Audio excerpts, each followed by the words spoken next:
Hello welcome to BR spoken English day 5. Day 1 నుండి day 4 videos link డిస్క్రిప్షన్లో ఇచ్చాము. ఈ వీడియో చాలా చాలా చాలా ఇంపార్టెంట్. ఈ వీడియోని చివరి వరకు చూడండి. ఖచ్చితంగా మీ ఇంగ్లీష్ చాలా వరకు ఇంప్రూవ్ అవుతుంది, దాంట్లో ఎలాంటి డౌట్ లేదు. This is Bhimaramu, an English author. ఈ వీడియోలో మనం స్టడీ చేస్తున్నది ఏంటి అంటే, వాళ్ళు రేపు హైదరాబాదుకు వెళ్తారు, నేను ఈ వీడియో మొత్తం చూస్తాను, అతను రేపు మొబైల్ కొంటాడు. ఇలాంటి సెంటెన్సెస్ని ఏ సందర్భంలో ఉపయోగించాలి అండ్ అదేవిధంగా సెంటెన్స్ ఫార్మేషన్ ఎలా చేయాలి అన్నది చూద్దాం. మళ్ళీ ఒకసారి చెప్తున్నాం, ఇది చాలా ఇంపార్టెంట్. వీలైనంత మందికి ఈ వీడియోని షేర్ చేయండి, వాళ్ళకి మీరు హెల్ప్ చేసిన వాళ్ళు అవుతారు. అండ్ సబ్స్క్రైబ్ కూడా చేసుకోండి. ఇలాంటి వాటిని మనం ఫ్యూచర్ యాక్షన్స్ అంటాం. అంటే భవిష్యత్తులో జరగబోయే పనులు. ఇక్కడ పాజిటివ్ అని ఇచ్చాం, అంటే జరగబోయే పనులు. నెగటివ్ అంటే జరగబోని పనులు. ఈ నెగటివ్ని మనం అప్కమింగ్ వీడియోలో స్టడీ చేద్దాం. ఈ ప్రజెంట్ వీడియోలో మనం జరగబోయే పనులు, అది కూడా చూడండి భవిష్యత్తులో. అసలు ఈ భవిష్యత్ అంటే ఏంటి? భవిష్యత్ అంటే మనం మాట్లాడిన నెక్స్ట్ సెకండ్ ఫ్యూచర్ అవుతుంది. And tomorrow, day after tomorrow, next week, next month, next year, ఈ విధంగా వీటిని మనం భవిష్యత్ అని చెప్పుకోవచ్చు. అండ్ ఈ భవిష్యత్తులో జరగబోయే పనులను ఎక్స్ప్రెస్ చేయడానికి మనకి ముఖ్యంగా సెంటెన్స్ ఫార్మేషన్ కోసం దోహదపడే పార్ట్స్, అంటే హెల్ప్ అయ్యే పార్ట్స్ ఈ వర్బ్ ఫార్మ్స్. ఈ వర్బ్ ఫార్మ్స్ ఏంటో చూద్దాం. Will and V1. విల్ అంటే దీనికి ఎలాంటి మీనింగ్ లేదు, కానీ ఈ విల్ని మనం ఏ సందర్భంలో ఉపయోగిస్తాము అన్నది ఇప్పుడు మీకు అండర్స్టాండ్ అయి ఉంటుంది. భవిష్యత్తులో జరగబోయే పనులని మనం తెలియజేయడానికి ఉపయోగించే ఒక హెల్పింగ్ వర్బ్, సహాయక క్రియ, అంతేకాని దీనికి ఎలాంటి మీనింగ్ లేదు. అండ్ V1 అంటే వర్బ్ ఫస్ట్ ఫామ్. మనం ప్రీవియస్ వీడియోస్లో స్టడీ చేశాం. ఎప్పుడైనా సరే మనం విల్ తర్వాత కేవలం V1 మాత్రమే ఉపయోగించాలి. V2, V3, V4, V5 will తర్వాత యూస్ చేయకూడదు. మళ్ళీ మనకి సెంటెన్స్ ఫామ్ చేయడానికి స్ట్రక్చర్ ఎలా ఉంటుందో చూద్దాం. సో ఈ ఫ్యూచర్ యాక్షన్స్ని మనం ఎక్స్ప్రెస్ చేయడానికి మనం ఫస్ట్ సబ్జెక్ట్ యూస్ చేస్తాము, తర్వాత will, V1 and RP. 4 parts ఉంటాయి ఇంగ్లీష్లో. ఫస్ట్ సబ్జెక్ట్, తర్వాత విల్ తర్వాత V1 అండ్ RP అంటే రిమైనింగ్ పార్ట్. ఒక ఎగ్జాంపుల్ చూద్దాం. I will improve my English. చూడండి, సెంటెన్స్ ఫార్మేషన్ ఇంగ్లీష్లో స్ట్రిక్ట్గా మనం డిస్కస్ చేసుకున్న స్ట్రక్చర్ని ఫాలోఅప్ చేసాం. సబ్జెక్ట్ ఐ యూస్ చేసాం. విల్ అంటే ఇంకా విల్లే వస్తుంది, హెల్పింగ్ వర్బ్. V1 అంటే ఇంప్రూవ్ అన్నది V1 form. And my English అంటే రిమైనింగ్ పార్ట్. సో ఈ విధంగా మనం ఇంగ్లీష్లో సింపుల్గా సెంటెన్స్ని ఫ్రేమ్ చేసుకోవచ్చు. 4 పార్ట్స్ని కరెక్ట్ వర్డ్ ఆర్డర్ మనం ఫాలోఅప్ చేసుకోవాలి. అండ్ తెలుగులో చూద్దాం ఇదే సెంటెన్స్ని.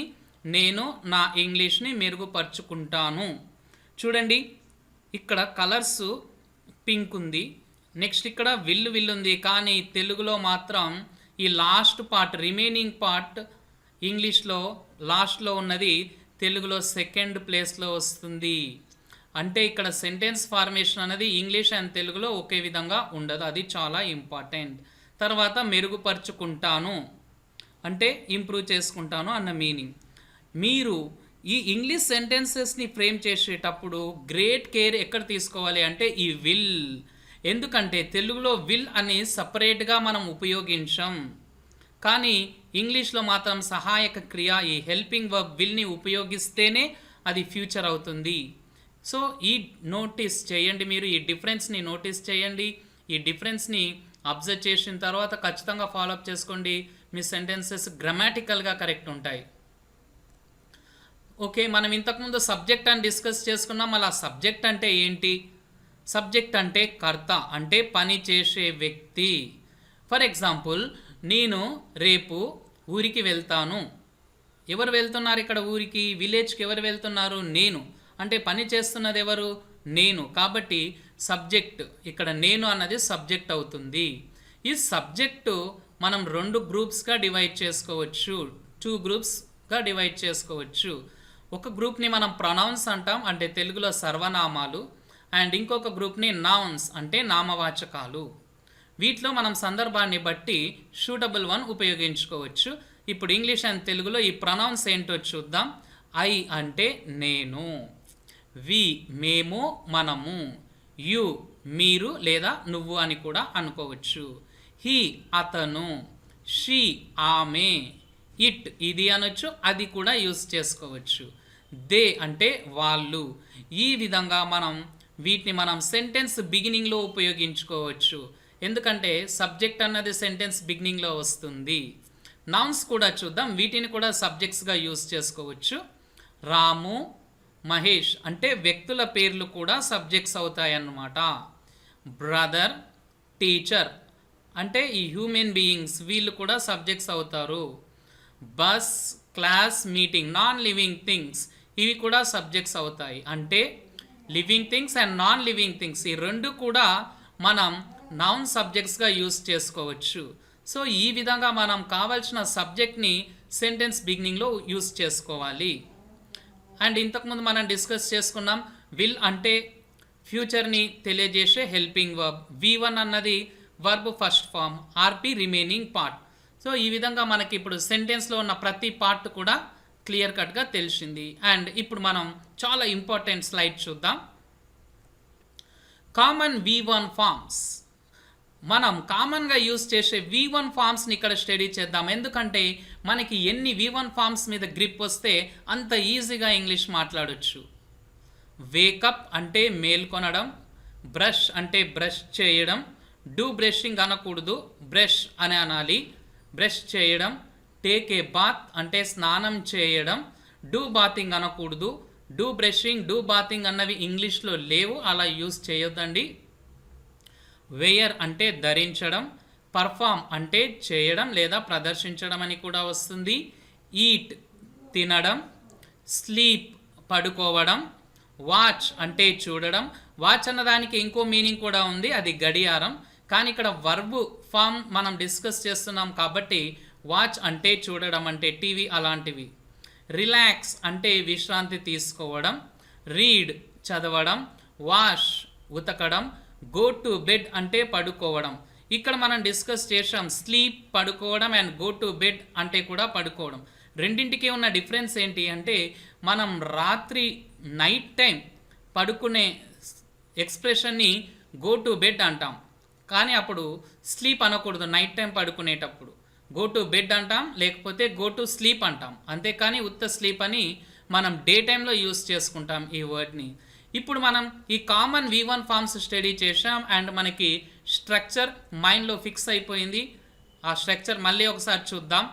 ఫస్ట్ సబ్జెక్ట్ వస్తుంది అంటే కర్త, అండ్ విల్ అంటే future helping verb, V1 verb first form and RP అంటే రిమైనింగ్ పార్ట్. ఈ ఆర్పిని మనం క్లియర్ కట్గా ప్రీవియస్ వీడియోస్లో డిస్కస్ చేసుకున్నాం, V1ని కూడా డిస్కస్ చేసాం. అండ్ ఇక్కడ మనం నా టుమారోస్ యాక్టివిటీస్ని డిస్కస్ చేస్తున్నాము. చూద్దాం మళ్ళీ నేను టుమారో చేసే యాక్టివిటీస్ ఏంటో చూద్దాం one by one. I will wake up at 6 AM tomorrow. Time ఉన్నప్పుడు జనరల్గా అట్ యూస్ చేస్తామన్నమాట. సో చూడండి, సబ్జెక్ట్ ఐ విల్, తర్వాత V1 వేకప్ ఇంతకుముందు మనం డిస్కస్ చేసాం అంటే మేలుకోవడం, అండ్ రిమైనింగ్ పార్ట్ అంటే నేను రేపు 6 గంటలకి మేలుకొంటాను. ఇక్కడ కలర్స్ చూడండి, పింక్, బ్రౌను, గ్రీను, పర్పుల్. అదే కలర్ ఆర్డర్ ఇక్కడ రాలే చూడండి, పింక్ వచ్చింది ఓకే, తర్వాత పర్పుల్ వచ్చింది. అంటే ఇక్కడ లాస్ట్లో ఉన్న పార్ట్ తెలుగులో సెకండ్లో వస్తుంది. అండ్ ఇక్కడ విల్ ఉంటుంది, కానీ ఇక్కడ సపరేట్గా విల్ అన్నది తెలుగులో ఉపయోగించాం, ఎందుకంటే దానికి ఎలాంటి మీనింగ్ లేదు. ఇంగ్లీష్లో కూడా జస్ట్ ఫ్యూచర్ని ఎక్స్ప్రెస్ చేయడానికి మనం యూజ్ చేసే హెల్పింగ్ వర్బ్ మాత్రమే. మేలుకొంటాము లేదా మేలుకొంటాను అంటే వేకప్. ఇలా ఇంకా చాలా ఎగ్జాంపుల్స్ చూద్దాం, ఇవి చాలా ఇంపార్టెంట్, వీటిని మిస్ చేయొద్దండి. I will brush my teeth. ఇంకా అన్ని సెంటెన్సెస్లో మనం first subject, next part will, V1 and RP. ఈ ఆర్డర్ కరెక్ట్గా ఫాలోఅప్ చేసుకోవాలి మనం. ఇక్కడ డూ బ్రషింగ్ అనకూడదు, అలా అంటే రాంగ్. నేను పళ్ళు తోముకుంటాను. So first action, second action. And number 3 I will take a bath.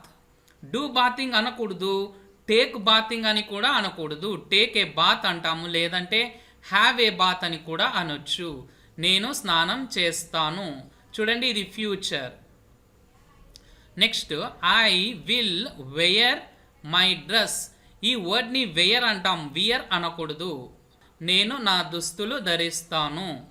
Next I will perform puja. నేను పూజ చేస్తాను. ఇక్కడ డూ పూజ అని కూడా ఉపయోగించవచ్చు, నో ప్రాబ్లం. కానీ ఇక్కడ పర్ఫామ్ అన్నది ఎందుకు యూస్ చేశాము అంటే పూజ అన్నది ఒక గర్ల్ నేమ్ కూడా ఉంటుంది కాబట్టి డూ పూజ అన్నది అంత సెట్ కాకపోవచ్చు కొన్ని సందర్భాల్లో, కాబట్టి ఇక్కడ పర్ఫామ్ పూజ అని యూస్ చేశాం. అండ్ మోర్ ఎగ్జాంపుల్స్ చూద్దాం. Next I will eat my breakfast. Breakfast ముందు ఏ బ్రేక్ఫాస్ట్ అనొద్దండి, ఏ లంచ్ ఏ డిన్నర్ అని ఇంగ్లీష్లో అనకూడదు. మీల్స్ ముందు ఏ అన్న వర్డ్ని యూస్ చేయకూడదు, కాబట్టి ఇక్కడ మనం మై యూస్ చేసుకోవచ్చు. నేను అల్పాహారం తింటాను. I will take class. నేను క్లాస్ తీసుకుంటాను. I will sleep for some time. నేను కొంత సమయం నిద్రపోతాను. కొంత సమయం అన్నప్పుడు మనం ఖచ్చితంగా ఈ ఫర్ని ఉపయోగించాలి. ఫర్ సమ్ టైమ్ అనడం కరెక్ట్. ఎప్పుడు కూడా సమ్ టైమ్ ఉన్నప్పుడు ఫర్ అన్నది మీరు మిస్ చేయకుండా వాటిని ఖచ్చితంగా వర్డ్ని యూస్ చేయండి. I will read A book అంటే నేను ఒక పుస్తకం చదువుతాను. I will eat my lunch. నేను భోజనం తింటాను లేదా నేను భోజనం చేస్తాను అని చెప్పుకోవచ్చు. And continuing I will watch videos. నేను వీడియోలు చూస్తాను. I will take snacks. నేను స్నాక్స్ తీసుకుంటాను. ఇక్కడ టేక్ బదులు ఈట్ కూడా యూస్ చేయొచ్చు, హ్యావ్ కూడా యూస్ చేయొచ్చు, no problem. I will talk with my friends. Talk తర్వాత విత్ యూస్ చేస్తాం జనరల్గా, కాబట్టి విత్ తీసుకున్నాం. టు కూడా యూస్ చేయొచ్చు. నేను నా స్నేహితులతో మాట్లాడుతాను. I will take my dinner. నేను డిన్నర్ తీసుకుంటాను. I will go to bed.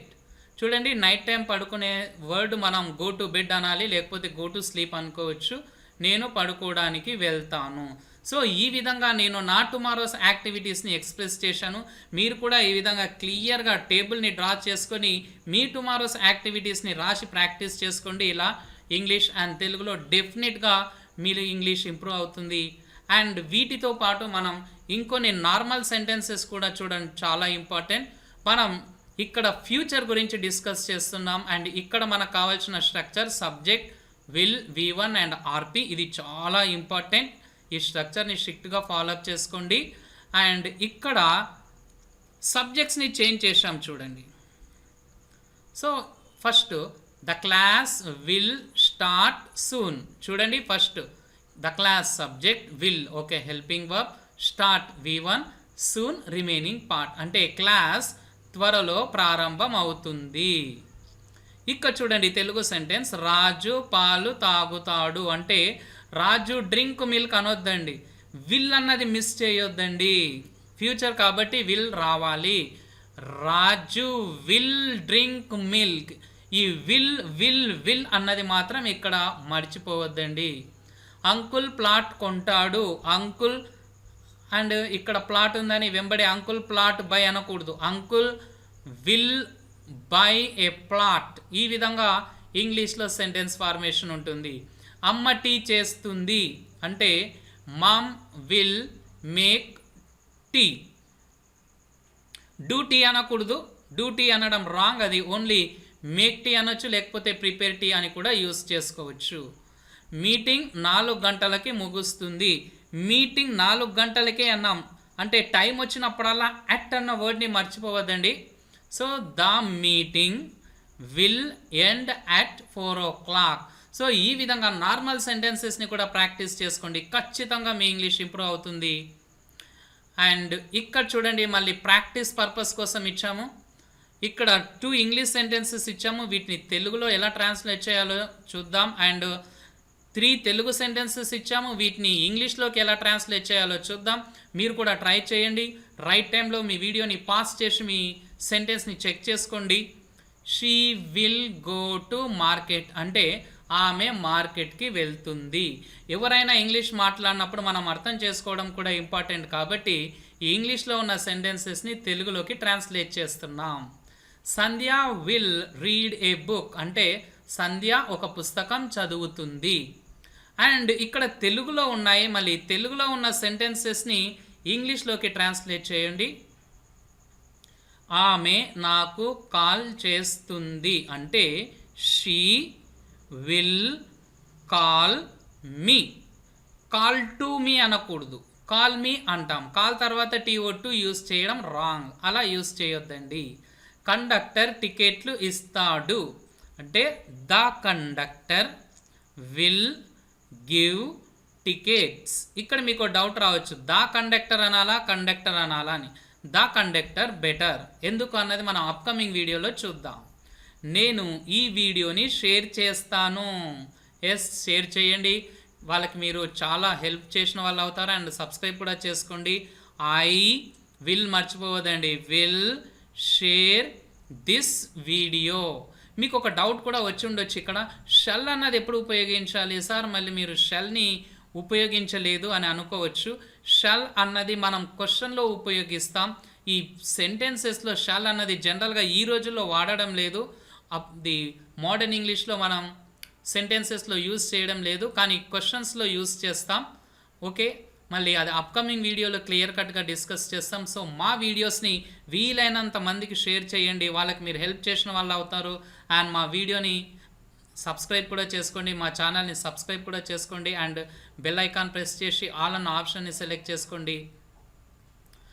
ఇప్పుడు మనం డిస్కస్ చేసిన సెంటెన్సెస్ అన్నీ అంటే భవిష్యత్తులో జరగబోయే పనులు. దీన్ని మనం సింపుల్ ఫ్యూచర్ టెన్స్ అంటాం.